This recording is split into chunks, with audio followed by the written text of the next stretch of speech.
as we bring in our resident coach, John Goyens. Welcome in. Welcome to today's show. And we're going to go, John, and we're going to take a look at this Dallas-Vegas series. I think this has been one of the most exciting, high-flying, high-energy series. Two great buildings, two great fan bases. But you look at games 1 and 2 where Vegas was successful, and what do you think changed as you started to move in to game 3?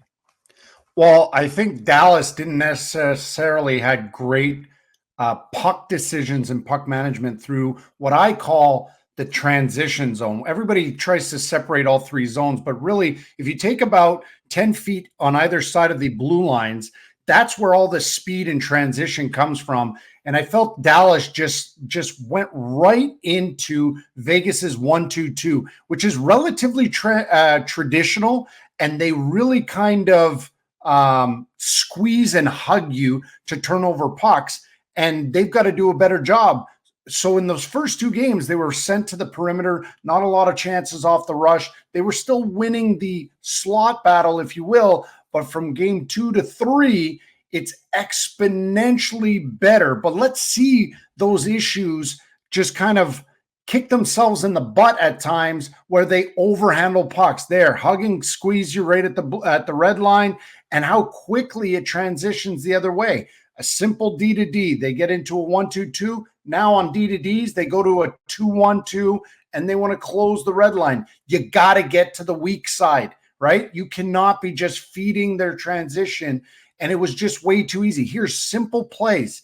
Overhandle the puck, you're going to turn it over. This is a team that's big. They've got great sticks. They want to hug and squeeze you, and then it's going to go the other way. The other part is Dallas has got great transition, great skill. You want to play half-ice offense, you got to tag up, and you got to be available in all 3 lanes, not bunched up like in this clip. And this will all tie into the adjustments they make in game 3. And you could just tell when teams are offensive like this, it kind of hurts your mojo a little bit when you get to trying to play a certain way in the offensive zone or how quickly you want to counter. And again, here, forcing a pass, not once, but twice versus the 1-2-2. They kick it back. Here comes the second opportunity to beat the 1-2-2.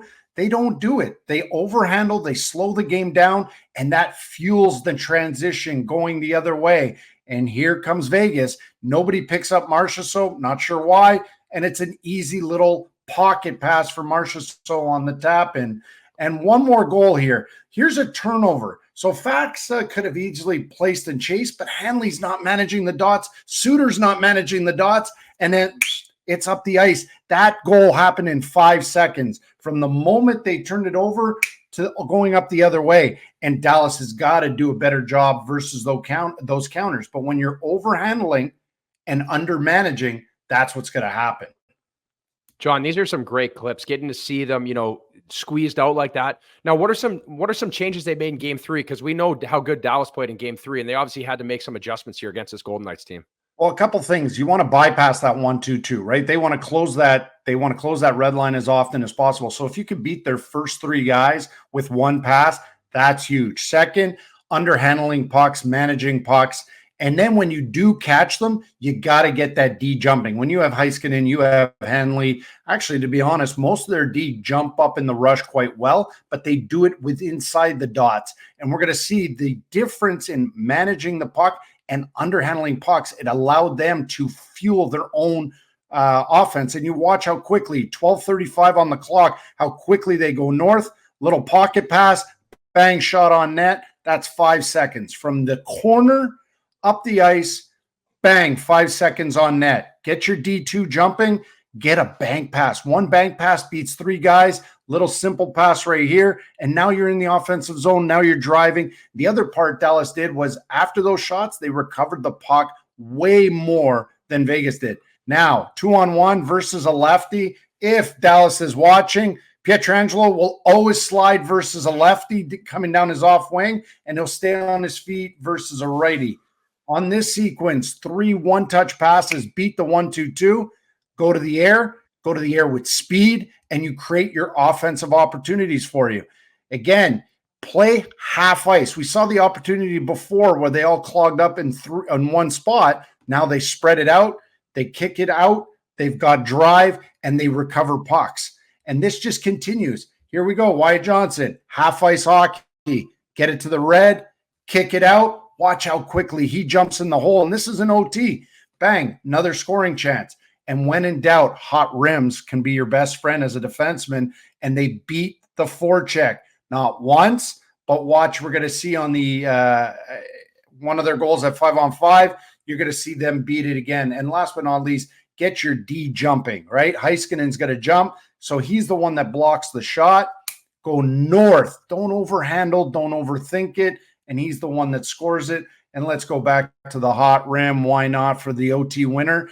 And it's all about low and slow, just like some good barbecue. And here comes Wyatt Johnston right down the middle of the ice. He's not turning it over. Holds it, gets Thompson to go down and elevates that puck. So I felt that the transition zone was better managed with poise and speed and puck decisions and puck management for Dallas to accentuate their game that was almost there in the first two.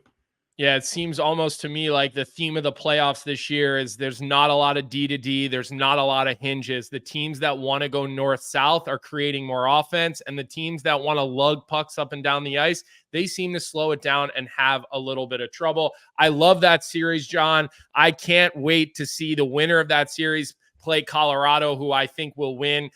I'm the only person in the DFO family that actually took Colorado in the first round. I got plenty of other bad picks, so that's my one good pick where I went against the grain. Thanks as always, John. The coach's room was great. Super fascinating today. Thanks, guys. What's up, hockey fans? If you enjoyed that video, then you need to be hitting the subscribe button right here at Daily Faceoff. Exclusive interviews and analysis from our hockey insider Frank Saravalli, fantasy updates from Brock Sagan, and a daily live show at noon Eastern, Monday through Friday. You don't want to miss any of the fantastic content, so hit that subscribe button.